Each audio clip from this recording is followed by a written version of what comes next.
Papa Charles, bonjour. Bonjour papa. Est-ce qu'on peut toujours parler à l'ère qu'il est de réconciliation? Eh bien, nous devons en parler. Pourquoi pas? D'abord, nous sommes des humains, nous sommes des chrétiens. C'est obligatoirement, nous devons se mettre ensemble. Parce que nous sommes tous issus de Papa Simon Kimbangu. Nous avons le sang de Simon Kimbangu dans nos veines. Ça, nous ne pouvons pas rester à l'écart. Nous devons rester unis. Parce que quand on est unis, on est avec Dieu. Mais quand on est dans la division, c'est Satan. La division, ça a toujours représenté, je voulais dire, tout ce qui est satanique. Alors la réconciliation, c'est quelque chose qui est bien. Et nous tenons à cela. Nous sommes bien obligés de se réconcilier. Nous sommes des frères. Autant se mettre autour d'une table. Comme on dit, les linges sales se lavent en famille. C'est ça que nous souhaitons. Il faut qu'il y ait une décrispation de la situation. Pendant 15 ans durant, ça ne fait pas la joie. Au contraire, c'est la honte. C'est la honte parce que la famille de Simon Kimbangu doit apporter un plus dans la civilisation bantou, dans la vie chrétienne. Ça, nous sommes bien obligés de se mettre autour d'une table. Et si les politiciens arrivent à le faire, pourquoi pas nous autres? Voilà, c'est ça que je voulais dire. La réconciliation est obligatoire. Nous devons se mettre tous ensemble, obligatoirement. Il n'y a personne qui doit nous empêcher cela. Je sais que les gens empêchent qu'il y ait réconciliation, mais nous tenons à la réconciliation. J'ai toujours fait la réconciliation mon cheval de bataille et à ce sujet, je ne changerai pas. Papa, vous avez fait allusion le 12 février de l'appel que Papa Simon vous a fait pour le 27 avril en Kamba. Eh bien, je crois que l'appel, c'est une bonne chose, que nous répondons tous à cet appel de Papa Simon. Elle a transmis le message par Maman Christine, une très bonne chose. Je crois qu'il serait mieux encore de consulter tous nos frères, pourquoi pas et sœurs, qu'on se mette le plus rapidement possible autour de Papa Simon et comme je le disais tout à l'heure, les linges sales se lavent en famille, qu'on puisse arranger ces problèmes. Que les gens évitent de spéculer pour rien. La réconciliation a toujours été une bonne chose dans la vie de tout être humain. Ça a toujours été quelque chose de positif. Je crois qu'en tant que chrétien, il est grand temps qu'on se mette autour d'une table, éventuellement parce qu'on dirige l'église quand même, qu'on le veuille ou non. Nous avons des gens qui nous suivent régulièrement.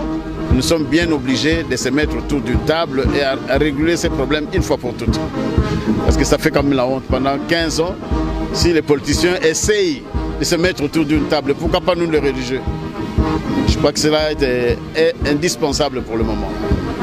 Papa il va moko na lingala na bandeko nyonso bazali kolanda yo na manso te uti koloba ne siko. Ben na koloba na bango boy na komba tata mona peli mo centre ke bakimangiste nyonso il faut toi adhérer à la réconciliation. Biso toza bakoka Papa Simon Kimbangu. Na kanisi le 26 août 2001 en Kamba to baki biso nyonso ke tozali mutu moko to simbana ki na ndaka nzambe. Batu nyonso balandaki. Papa Simon aye alobi bandeko na ngai batelemisi ngai. Ba mususu baza na Angola, ba mususu baza na Congo Brazzaville, ba mususu baza na Poto. Biso banso tolandaki to yebi message wana. Mais pourquoi les loyaux, nous sommes des frères et sœurs. Tokotika la ndengwana to makila Papa Simon Kimbangu, toko bundela Papa Simon Kimbangu te. Tokata kata emi eteni non. Ezali biso bakoka Papa Simon Kimbangu totika biso tozala eloko moko parce que vous nous empêchez de se mettre ensemble. Parce que Moutio sazolinga ko tirer ficelle de son côté pour être toko koyoka na te. Mais tout est éliqué, Tokoyoka na kaka réconciliation est une obligation. Tosenga comme Mikolonios depuis le début de la crise jusqu'à ce jour, nous continuons toujours Kosenga réconciliation. Et c'est la condition monnaie parce que papa le bina bisonyoso, le bina bisonyoso que ce qui bino se pose c'est comme ko sengelo ko na bino ko refuser ngo jamais. Alors bien ceux qui vous vendent bino se sengelo ko moko na koko na bino ko refuser bino ngo jamais. Et ce que totali ndenge mokili ngo zotambula ezaki torote. Alors biso ko kimela lingombe zalité kimepe na mokili ko zalate. Ça tous les Kimbangus le savent. Mais tous na biso ko considérer en côté parce que pour des intérêts tout à fait matériels. Mais nous osons croire que cette fois-ci, pour que le centenaire à Papa Djangenda, réconciliation, yango ko sala makaka. Bisonnion surtout côté na kati na bonzambe. Makambo lobate que l'église à 26 ou l'église à 23. Non, bisonnion tozali mutumoko nous sommes des kimbangistes. Quand on parle de 26 c'est l'église té. Ezali bato bazali kondima biso nyonso tozali eloko moko ndenge papa Simon Kiangani alobaki on nkamba le 26 août alobi banda na mutakiadi te na mama Solange tozali eloko moko ba image ezali te que soki tokotruke soki nini image est là eza kaka mauvaise foi ya bato batoninga ke Topanzana, comme ça, Satan continue de jubiler. Parce que maintenant, ça profite à qui? À Satan, cette histoire. Ils ont profité à Satan. Tout le monde qui est bakimbangiste, tous à la bomoko, tout le monde qui est na likanismoko, pour être kobanda na mutakiadi, te na maman Solange, tous zonga bomoko. Ndenge papa Simon Kiangani alobela kon nkamba. C'est très important. Mosali na nzambe li lobali boso bi misaka na monoko ya mutezaka beaucoup plus important. Akolo mane makamune sokolanda sima oeza beaucoup plus important oyebi makali boso na monoko na ye yangwana oya le bakandi boso na monoko na ye yangwana faut prendre ça en considération oye tikali ezali folklore eloko tozali koluka ete tozala bomoko makambo ezo kabola biso to vendre lango to bongisa nyonso wana ba vendre la kate tozali batu nous sommes encore de bantu quand il y a un problème bo vendre mesa bo lobili kambi bo kena sanzete l'arbre par l'arbre bo ko vendre bo lobili et c'est comme ça que ça se passe partout ailleurs. Yangwana na kosenga ete tozala bomoko biso so bakimbangiste à travers le monde to finga te to le makambo ezanga na ngutina ezana na sens te nous sommes des frères papa Simon c'est notre frère papa Zako c'est notre frère toute la famille Kimbangu tozali ba frères et des sœurs c'est du mutoya ko perturber biso na likambona te yango kanga ngaka na bana bakimbangiste nyonso to adhérer biso nyonso na bolingo penza vrai bolingo parce que ezali na sens te yakolo ba bolingo mibe ko misala. Et quand vous êtes incapable, beaucoup de temps, parce que ça me l'a ou bien ça me l'a non, ce n'est pas chrétien, ce n'est pas chrétien. Nous attendons la makanda ma won sobanza. Ça trouve yamba bi colonion ça muki de koya pa ina biso. Na comme ya kolo Yesu. Mais quand nous sommes il fallait te démontrer tout sa image qui toko na église. Tozo pesa image qui toko te.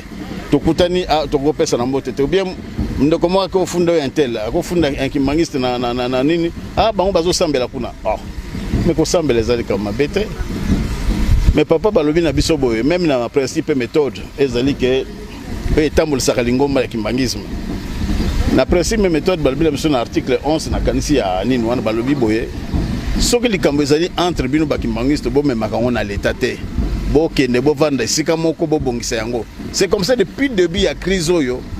Jamais biso comment mukanda na l'état pour nous funda papa Simon qui a zaboye to sali yango tambala mon côté to sali yango te pourquoi parce que nous estimons que photo vendre sika moko to vendre to si ça makambona parce que là ça fait la honte quand on se met pas autour d'une table pour nous recevoir là quoi Simon Kimbangu mais c'est pas normal hein c'est normal c'est bon to vendre sika moko na ko bango sans gêne parce que ezali kambo ezomonana eza malamu te.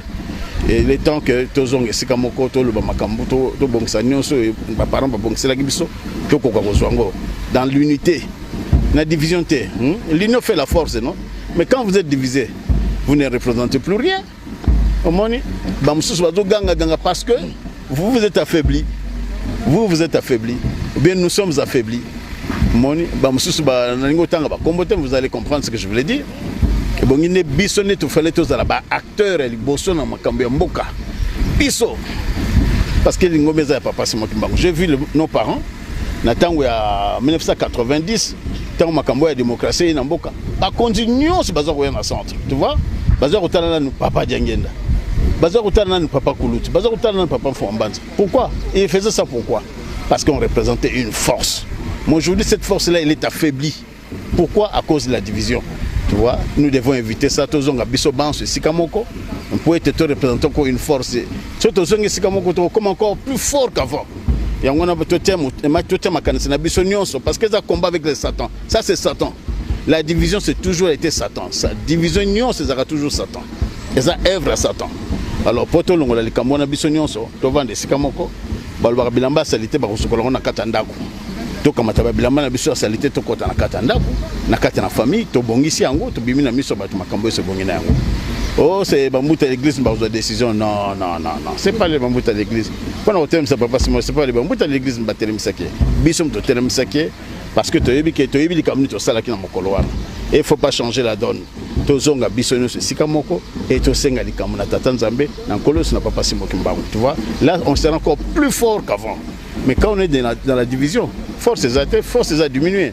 C'est ça que je voulais dire à ce sujet. Merci papa. Il n'y a pas de problème, merci beaucoup.